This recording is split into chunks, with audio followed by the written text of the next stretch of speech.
Hello everyone, welcome back to my channel.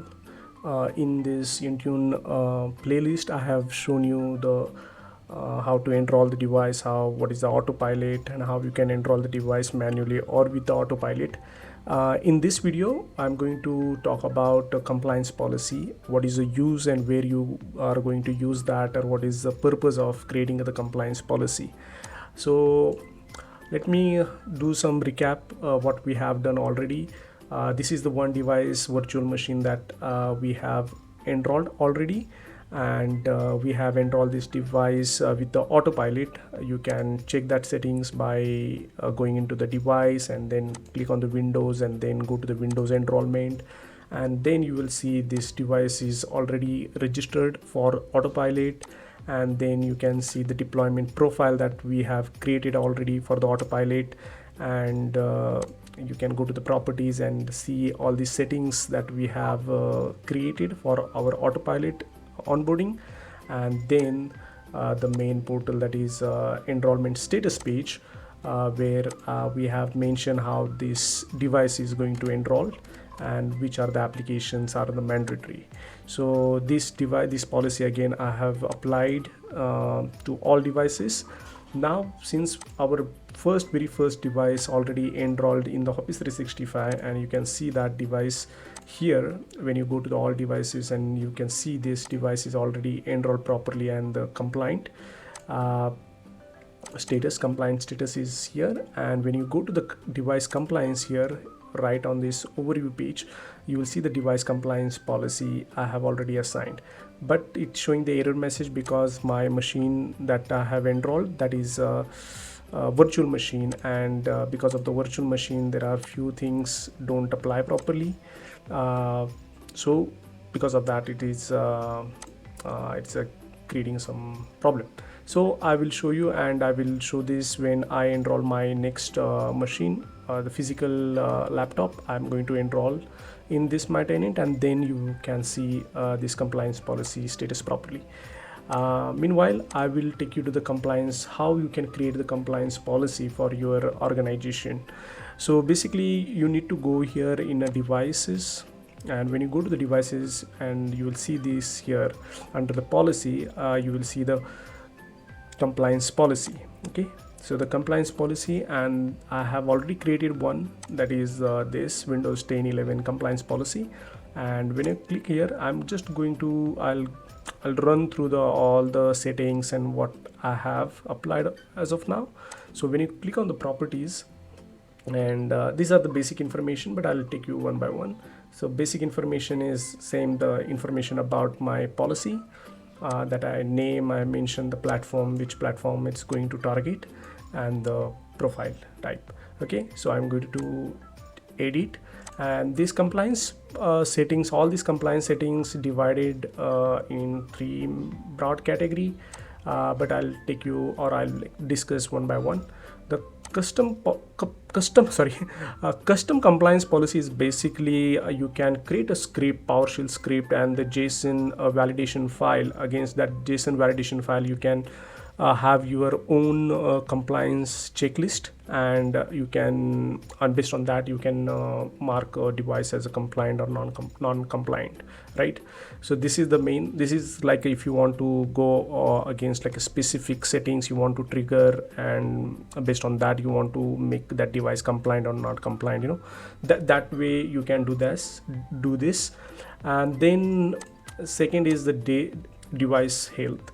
Device health is, this policy is kind of important. Windows 10 11 required BitLocker. Yes, my all organization, all devices must be a proper BitLocker, so you can click on the require yes. Require secure boot to be enabled on the device. Yes, Windows 11 it comes with this policy, and so this is it's mandatory for Windows 11. So yes, you can check this as a require. And then require code integrity. This policy is related to application control. If you are using Microsoft application control, then yes, you can go for the required this thing also. Otherwise you can check as a not configured, and it will not check that device against the code integrity. This is another section, and I will tell you in the later upcoming videos what is the code integrity application control, how you can restrict even an administrator from installing any application or running any application on the all devices. So I'll tell you that in the upcoming video. Next is device property, where you can mention like what kind of operating system should be in your organization. If any device is not matching this OS version or any patches, it's not applied, patches not installed, and that device is running older version, then that device will become as a non-compliant device, and then you have to go and patch that device manually, based on this compliance status. So yeah, for that purpose, this section is very important. If you want a consistency in your organization, all running workstation, all operating systems has to be on the same version. Okay, so these kind of things you can configure from here. And then the configuration manager, if you are using the hybrid Intune environment, where you are still using SCCM, that time these settings is mandatory. That time you can check this require, and so with that you can use these settings in that scenario. Security setting, this is again a main setting. Require password mobile, if you are enrolling any mobile devices, and then you can have these settings, what kind of a password, length of the password is there, these kind of settings you can put from here. See, the compliance policy is kind of, it's going to check the settings against your devices. Okay, it's not going to change or going to make any or it's not going to edit anything. Okay, it's not going to block end user from putting a 3-digit password. Okay, for example, the 6-digit password they can put, but only it will mark that device as a non-compliant. It's not matching your company standard or the requirement. It's only going to audit that device every day. So this is the compliance policy. So it's not going to edit anything on the device, or users not going to allow to have any another digit password or length password. So these things is there. Then the encryption, same. I always go for this encryption is required, firewall required, TPM is required, antivirus required, then anti-spyware is required. So these are the basic settings I always go with. And if we are using the Defender antivirus, Microsoft native Defender antivirus, then yes, I go for this. If you are using third party, then I don't go for this Defender. Real-time protection and all this I check if you are also using the Microsoft Defender antivirus.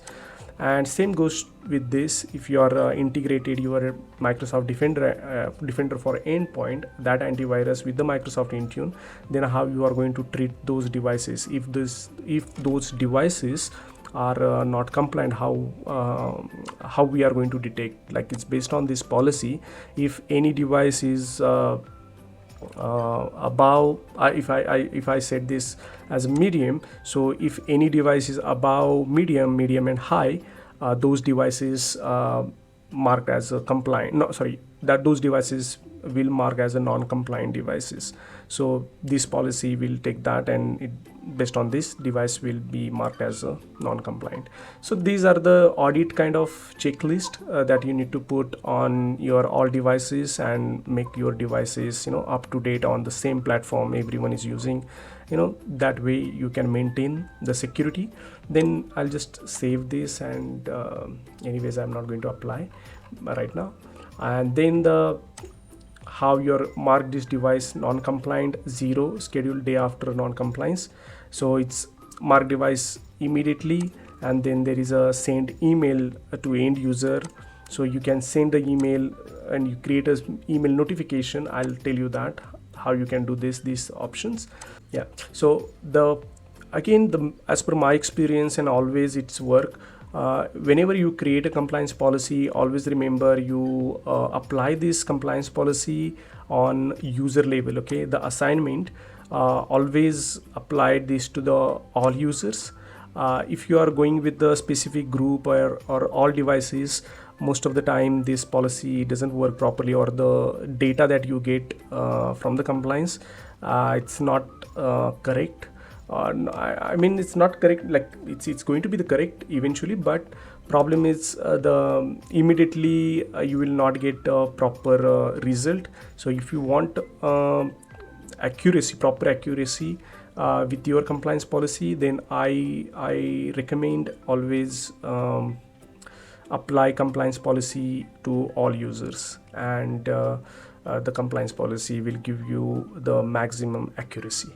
Okay, this is from my experience. I always apply the compliance policy to all users, and it works.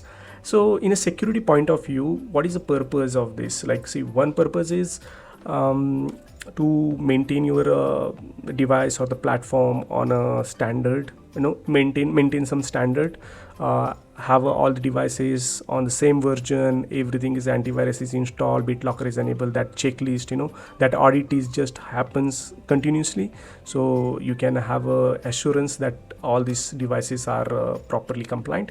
And second thing, if you, in a security point of view, if you attach the conditional access policy authentication with this compliance policy, then it will be great. If your device is not compliant, then you can make sure, then you can create a conditional access policy that users login will be blocked. So device is not compliant, then the no login. If device is properly compliant with this antivirus and the BitLocker and everything, then you can allow user to log in from that device, otherwise access will be blocked. So this kind of security settings you can apply through this. Yeah, so here you can create a notification. I'll just type a notification, I hope, right? Yeah, so this is the email header, include the company logo. If you added a company branding, in the company branding page, if you uploaded your company logo, company name, and the contact information, everything, footer, you'll put the contact information and the link also. Okay, it's by default. Okay, so I'll just check this United States, and the subject is compliance policy notification, and here we can just put this like your device is not your device is currently not compliant with the current company standard. Okay, your device is not properly compliant with the current company standard. This kind of a message you can put and make this as a default.